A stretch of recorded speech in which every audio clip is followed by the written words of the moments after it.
Lizzie présente Votre cerveau vous joue des tours d'Albert Moukébert, lu par Max Joseph.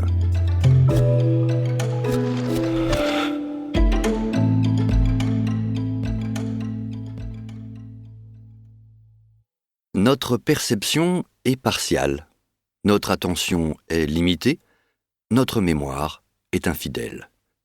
Pourtant, nous avons tous une vision du monde cohérente. Nous pouvons en remercier notre cerveau, qui met en œuvre des tours, des mécanismes qui nous permettent d'appréhender le monde multiple, complexe, et de l'avoir en partage. Le cerveau, foyer de la connaissance, fonctionne par approximation. Il découle de cela que notre connaissance des choses et du monde est toujours relative. Le cerveau crée des modèles mentaux pour absolument tout. Nos relations amicales et amoureuses, notre conception du travail, nos opinions politiques. Souvent, à notre insu, le cerveau nous raconte des histoires qui nous aident à mieux naviguer dans le monde. Il peut reconstituer de toutes pièces des souvenirs d'enfance, nous préparer à un danger potentiel pour que nous puissions sauver notre peau si jamais ce danger s'avérait bien réel, nous faire comprendre qu'un tas de cire devant nous est en fait une bougie fondue. Il peut tout aussi bien nous berner avec une illusion d'optique ou un tour de magie, nous faire tomber dans le piège des fake news, aussi appelé infox, ou dans celui de l'illusion de connaissance.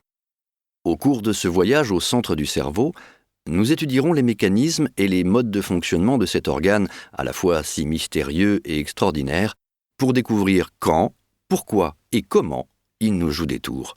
Il se joue des tours. Avertissement. Les sciences cognitives sont un domaine assez récent et en pleine expansion. Un certain degré d'approximation et d'erreur est inévitable, surtout lorsque nous nous intéressons à un organe aussi complexe que le cerveau humain. Tout au long de ce livre, nous allons procéder selon un principe que nous tenons d'Isaac Asimov, la relativité du faux. Contrairement à l'idée largement répandue, le vrai et le faux sont rarement absolus, mais plutôt relatifs. C'est pourquoi nous vous proposerons les modèles théoriques les plus fiables possibles à l'heure actuelle pour mieux connaître votre cerveau et mieux vous comprendre.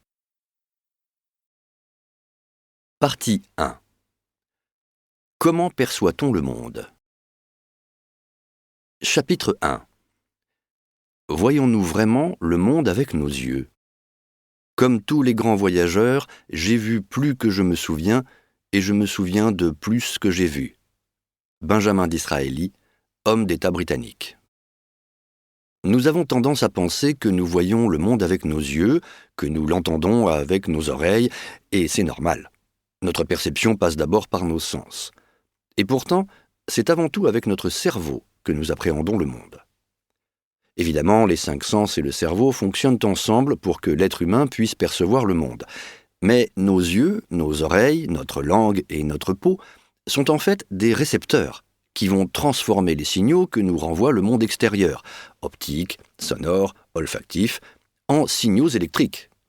Ce sont ces milliers de signaux électriques que notre cerveau va traiter, qu'il va filtrer et qui vont nous permettre de reconstruire le monde mentalement. Le cerveau humain face à l'ambiguïté du monde. Analysons une expérience que chacun de nous a faite, l'illusion d'optique. Ce terme est trompeur, car il laisse penser que ce sont nos yeux qui nous trompent. Or, c'est souvent notre cerveau qui est victime de l'illusion. Nous avons tous déjà vu ces images très graphiques avec, par exemple, un personnage dessiné sans détails spécifiques, tel une silhouette toute noire et accoudée à une balustrade. Une ambiguïté se présente alors. La silhouette peut nous sembler être de dos ou de face. Parce que la silhouette n'offre pas de détails, notre cerveau l'interprétera au hasard comme étant de dos ou de face. Maintenant, si sur une autre image, le même personnage présente plus de détails et est dessiné clairement comme étant de face, en revenant à la première image où le personnage n'était qu'une silhouette, vous l'interpréterez comme étant de face. De même, si on vous montre une image avec le personnage dessiné avec plus de détails et cette fois de dos, la première silhouette noire vous semblera être de dos quand vous la regarderez à nouveau.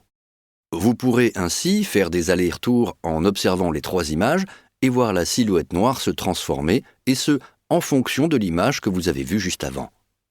Par la suite, si vous ne regardez que la première image avec la silhouette, vous pourrez modifier votre perception en la voyant tantôt de face, tantôt de dos, parce qu'une fois que vous avez déjà vu les deux variantes, les deux situations deviennent une possibilité pour votre cerveau, qui peut désormais passer de l'une à l'autre. Entrons maintenant dans... Nous espérons que vous avez apprécié cet aperçu. Pour continuer à écouter ce livre audio sur Google Play Livres, utilisez le lien dans la description de la vidéo.